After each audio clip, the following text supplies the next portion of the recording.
Hello and welcome back. This is Grillenheimer. I don't know how much longer I'm going to be doing these videos. Really hard to tell if I'm being watched or not. It's really weird. I know I'm being watched on the studio side of things, and it's like the studio side of things, it doesn't keep up with views. It seems like it's something is unusually going on here. But I just want to talk a little about myself. I don't have a lot of time. At the end of my break, uh, and I'm going to have to turn off the air conditioning. Froze up again. Great. But I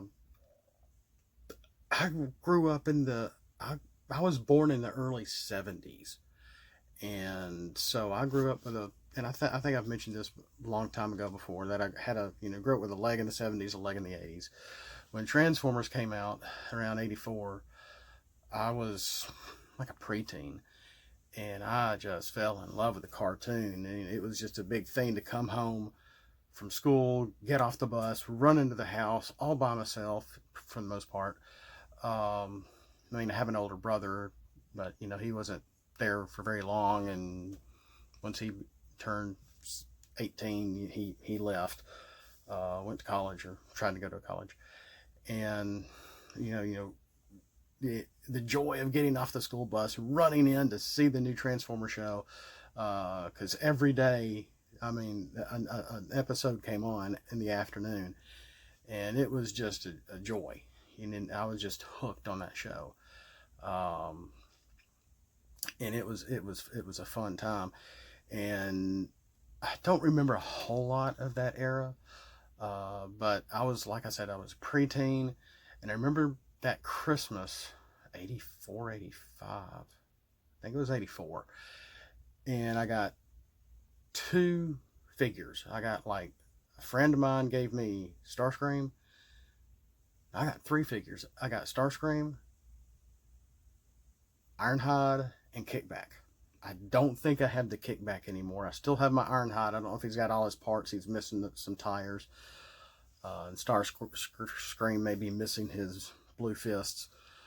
But I still have two out of the three of my original first figures. And then it was when the combiners came out, I was cutting grass for my grandfather. And that's where that money, he would give me $20 to cut his grass.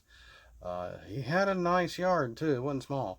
It wasn't a whole lot of yardage either, but cutting his grass, getting money, going to Kmart to get one of the combiner toys, and I would slowly get them.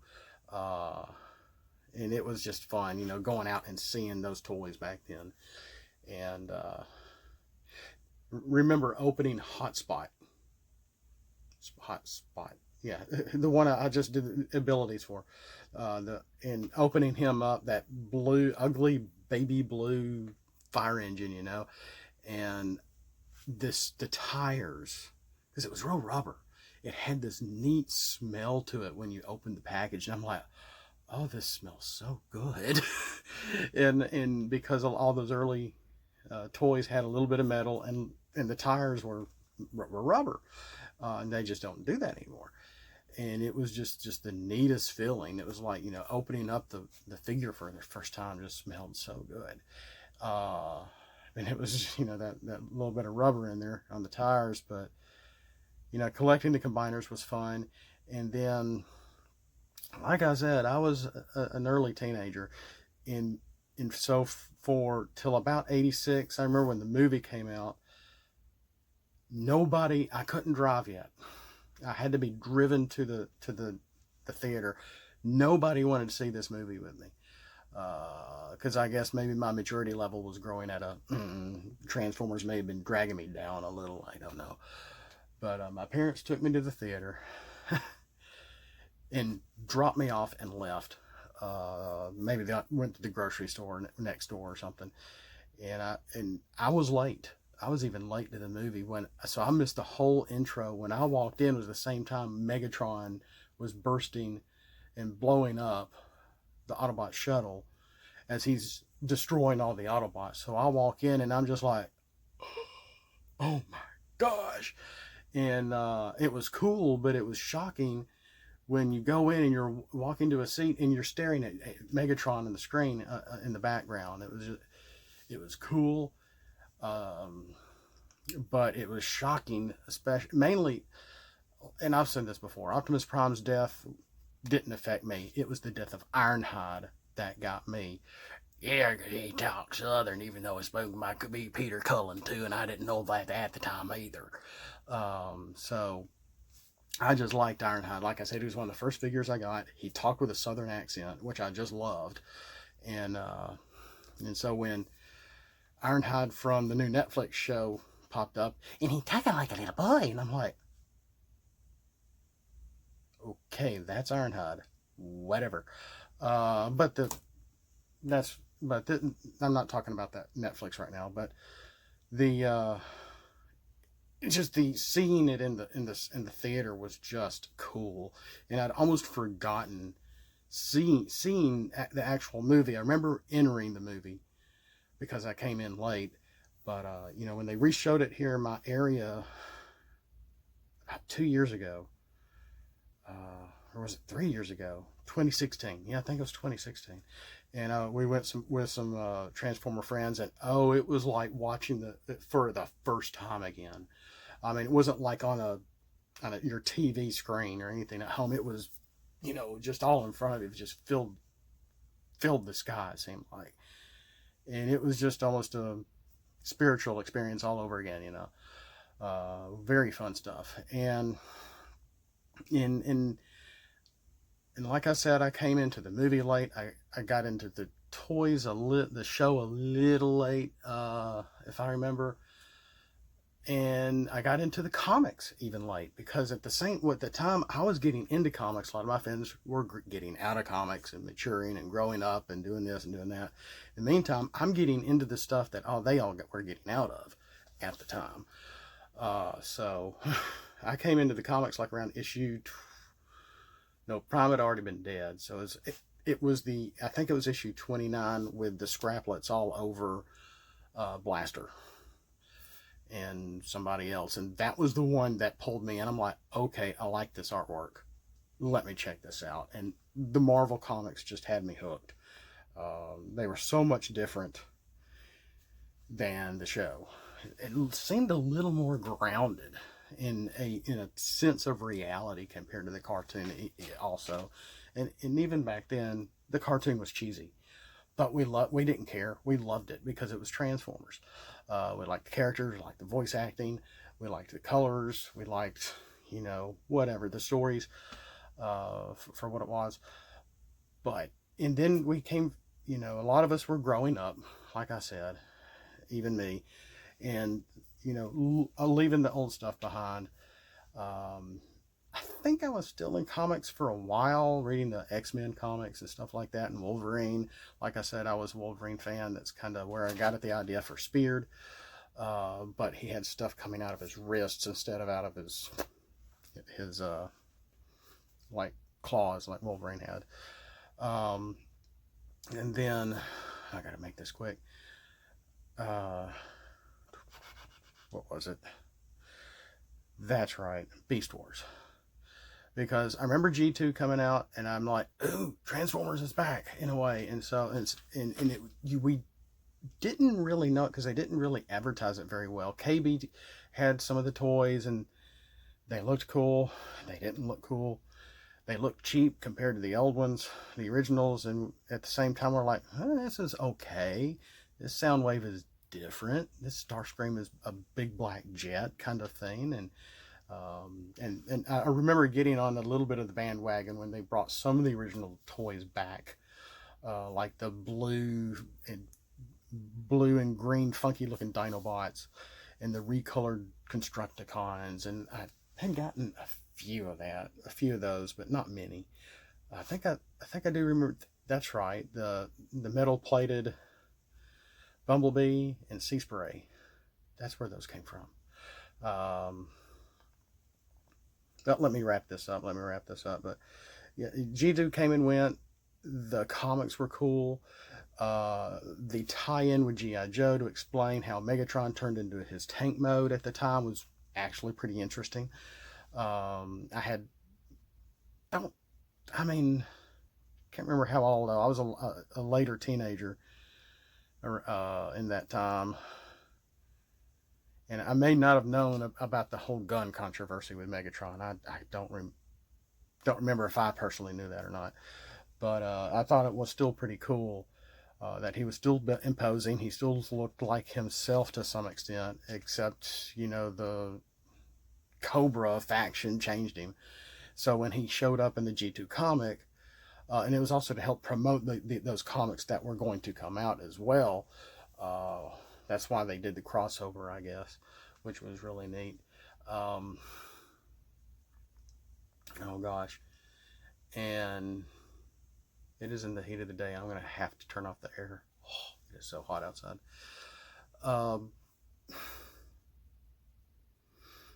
And then Beast Wars came out.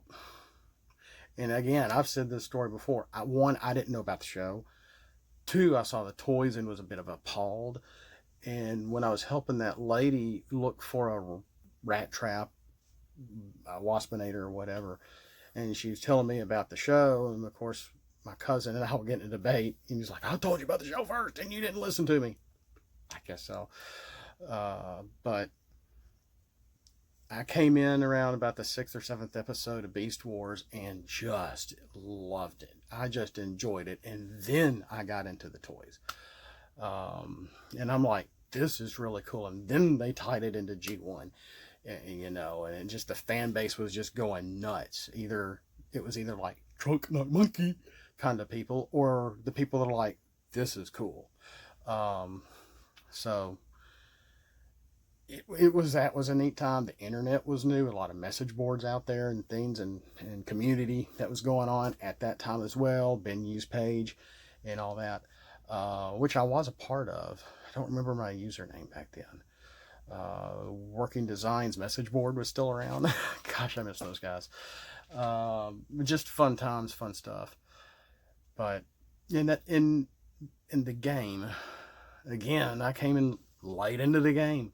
I didn't know about didn't know it was coming.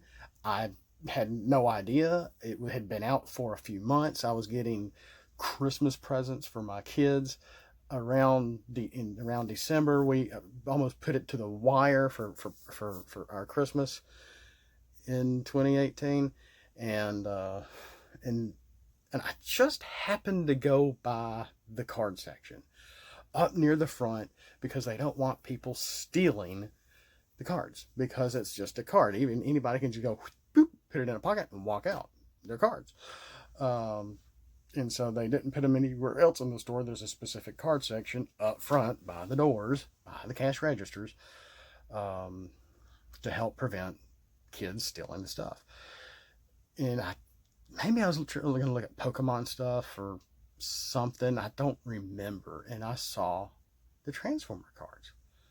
And I'm like, there's a game. When did they do this? And I got some. And then that just to check it out. And I'm like, this is really cool. I don't have any right here. Shucks. Well, yeah. Of course, this came out later. I got this for a friend of mine. He doesn't have the Blaster Soundwave set. But I was just, oh my goodness. And then our company that I work for gave us a Walmart gift card. I went back and got a whole lot of Wave 1.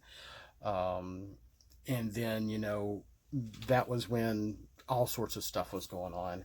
Stuff I had missed, stuff that I didn't know about. I didn't know how to play the game. Look at some of my old videos, you will laugh. You're like, oh my gosh, what is this guy doing? Yeah, I didn't know how to play the game. I was trying to figure things out. I wasn't very familiar with card games. About the only card game I was real familiar with was Pokemon. Because I had to learn that myself to try to play it with my kids, because I had, collected some Pokemon around the year 2000, 2002, somewhere in there. And I kind of knew Pokemon. I had a couple of other card games, Final Fantasies, Triple Triad, And and I remember my cousin and I, we collected those. I don't remember us playing it together though. We just liked collecting them, and then we sold those collections, and we got some money on Triple Triad. Let me tell you, on eBay, way back when. And I also collected the Lord of the Rings, the trading card game, the one with the brown with the eye on it. When it was this came out before the Peter Jackson movies were done, and I could not figure that game out. I was big in Lord of the Rings. I read the books many times. The Silmarillion was a wonderful sleeping tool. Read The Hobbit multiple times. Lord of the Rings at least 3 or 4 times all the way through. All 3 huge books. It got funny every time I saw it. No, but yeah, I was big into Tolkien. I collected a lot of the unreleased stuff that his son had published, and picked and read a lot of those. Might still have them. I don't read anymore, but I don't want to get into that right now. I've gone way over time. But it was, I tried that. I had the Star Trek, the Next Generation game. I think I still have some of that somewhere. I have even the book. I don't know if I have the Laughing Data card anymore. But I don't know where those cards are. I didn't think I sold them. Star Wars, the first Star Wars card game, I still have some cards for. I never figured out how to play that. I even bought this huge thick book to how to play the Lord of the Rings card game. I couldn't figure it out. Some friends tried to teach me how to play Magic. I never bought Magic because it was very mainstream, and I wanted to stay away from the mainstream. And maybe I should have. But even then, I watched people play. Some friends tried to help teach me how to play the game. I just couldn't wrap my head around it. It just didn't make a whole lot of sense. And a friend of mine, who I'm given this to, he's laughing at me now. It's like, well, you can figure out Transformers. Why can't you figure out Magic? I don't know. I guess because Magic's been out so long that all the things, I don't know. It's like, I don't understand the phases. It's like if you do something here and then you do this and you can do this again, if you're doing it again, why didn't you just do it up here? The order of things is strange to me, and then trying to follow the directions on all the cards is kind of confusing. But I can figure, and it took me months to figure out Transformers. Yeah.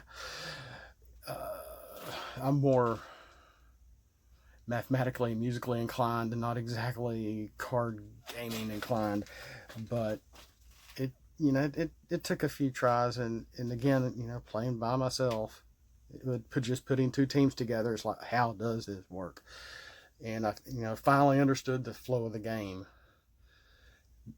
a little bit, as well as, and even then it took me even longer to understand decks because I wasn't playing with other people. And now that the game has been canceled with the environment we're living in right now, which should be ending soon, that's another talk for another time. That the one time I got to play with somebody else was really fun. And even then, I lost all 3 games. I didn't care. I had a blast.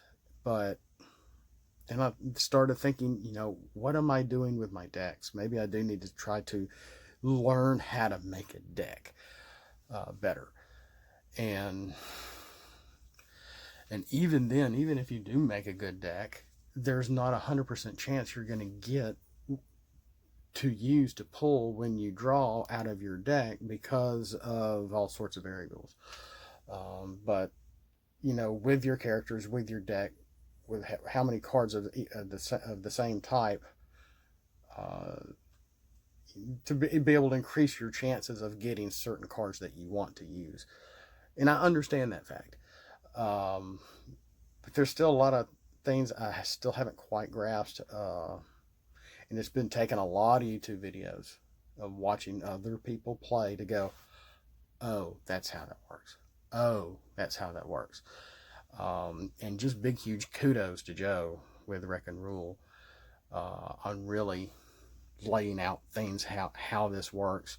Ross from Wassy Plays is great too. Um, so again, I'm praising others for their explanations and their help through all this. But Transformers has just been a good inspiration for trying to build friends, talking about Transformers with other people. Um,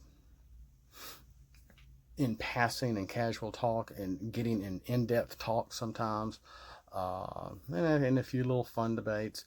And it's inspiring because I drew Transformers as a teenager when I was into it, and now with the card game, it's got me drawing again. And that's what I really, through this channel, have really been trying to bring something to the table for what it is some of my artwork, which no, I'm not ex Disney or anybody like that, but I'm just doing my darndest and doing my best, and it's like, hey, here's something. Um, and again, I'm doing it for me. I'm doing it for y'all. So I hope y'all get something from this too. I gotta go. I'm way over time. But thanks for watching. Have a blessed day. We'll see you next time. And always remember, flip out and let's roll for it.